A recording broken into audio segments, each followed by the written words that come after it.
Man, I need a haircut. Guys, did Kevin OLeary, Mr. Wonderful from Shark Tank, just solve a lot of our problems with fraud in the collectibles, sports cards, sports memorabilia space? Let's talk about it.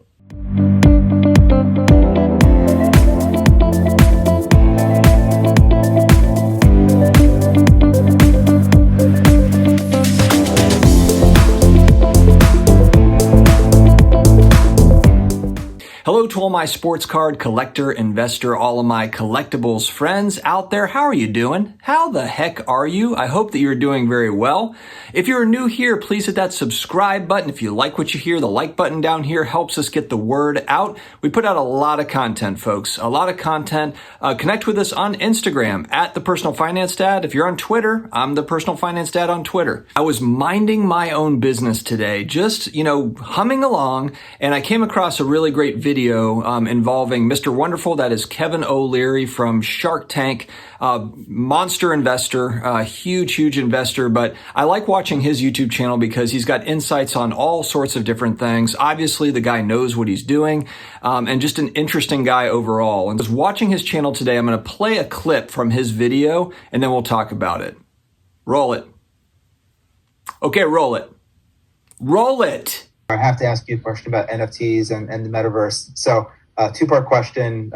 Generally, what are your thoughts on this, I guess, relatively new vertical? Yeah, I think NFTs are going to be bigger than Bitcoin because they offer so much value around authentication and inventory management and all kinds of use cases in different asset classes. I prefer NFTs tied to hard assets, physical assets. The one that I'm working on, developing a white paper for, is the watch industry.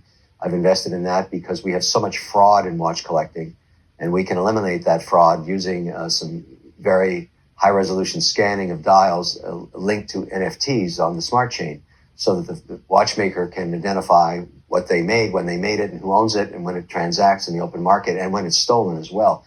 So I think that's a very big market.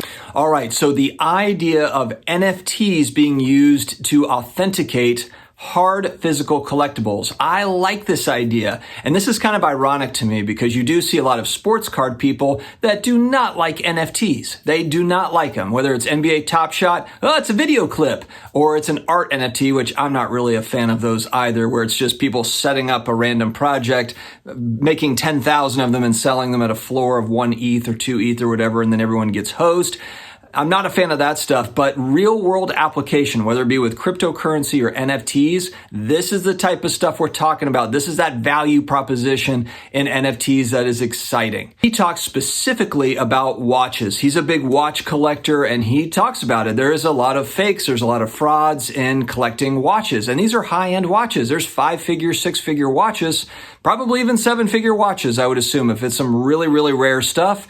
And the need for this sort of thing, again, with art is another thing that's counterfeited all the time. Any sort of collectible, any sort of rare physical thing, we desperately need the blockchain attached to it. Some sort of blockchain technology, some sort of digital fingerprint to where you can prove that it's moved from one person to the next, and it keeps records of this stuff as opposed to just like a paper record. If you think about it, a lot of the collectible space is still operating the way that it has been for decades and decades and decades, and it's just not good enough, especially now where you've got big money pouring in for alternative investment. We need to have some sort of added security, and this is where a blockchain technology, I believe, could help. Are there security issues with blockchains? Of course. This is not like the end-all be-all of, I'm not saying that, but it does have real-world application, and I think it would be really useful. And then if you're on the manufacturing side, maybe on the card side, again, I'm probably getting way ahead of myself, and this is probably years and years down the line, but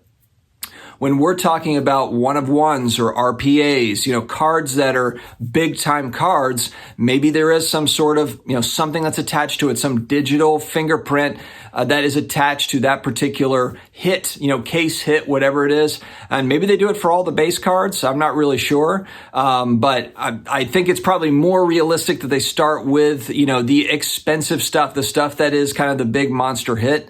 I think it would be interesting to see how this does evolve. But I thought that this was a great video because there's so much, kind of back and forth about this. Sports card people don't like NFTs. NFTs, some people, the crypto bros, they think sports cards are antiquated. This is where it can really come together and meet, even better than some of the other ideas that I've heard. And I have heard of little projects that are kind of attacking this, that are looking at this, but I think it would be really cool if it was more widespread, if it was more defined partnerships between kind of these blockchain companies and the collectible space. And maybe there's a way to, bring your rare collectible to then get digitized or have something, attached to it. I'm not sure all the ins and outs of how it would work, but the idea of improving authentication, I think that anybody in this space that is really kind of buying and holding, investing in this space, or even if you're a collector and you don't consider yourself an investor because you're never going to sell and you're going to take it to the grave. Welcome to your doom.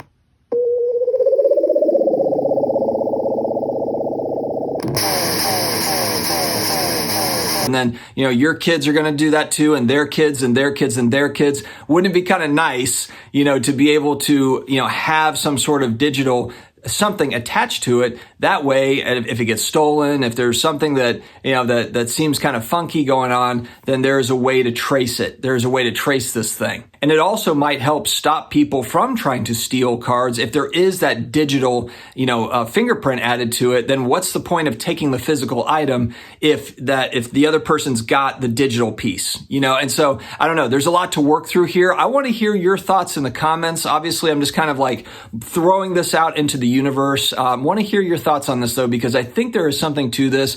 And honestly, I think eventually NFTs, there's a lot of talk about NFTs and a lot of people don't like it, in part because of what we're seeing with kind of these, these money grab type situations in NFTs. But there's going to be real life utility that's going to happen with NFTs, and this is where it could happen. This is one example of it where NFTs are operating in the background. So it's not anything that we're even really talking about. It's just the authentication mechanism, and I think that's exciting. That's technology I can get behind.